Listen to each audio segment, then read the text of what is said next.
Hi, good morning. My name is Rio. I'm a neurologist from Jakarta. Today, I'm going to give you some introduction before you are watching my next clinical case video number 620 something. Actually, I forgot the exact number of my clinical case video. But the next clinical case video will be about shaping, cleaning, and obturation the canals in maxillary second premolar. In this particular video, I'd like to give you how did I do my shaping protocols, not only the continuous wave obturation that I did in this maxillary second premolar.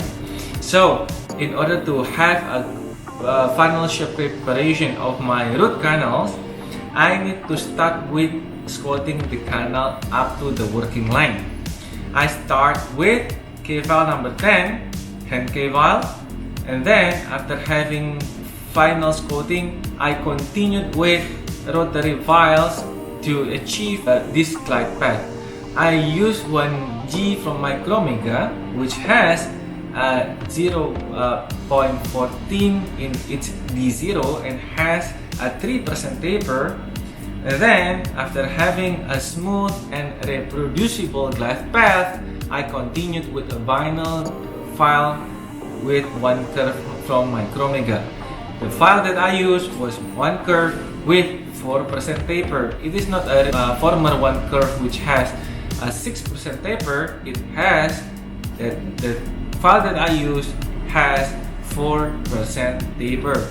So after achieving this final shape preparation, I continued with continuous ultrasonic irrigation to clean the uninstrumented area which viable bacteria in it.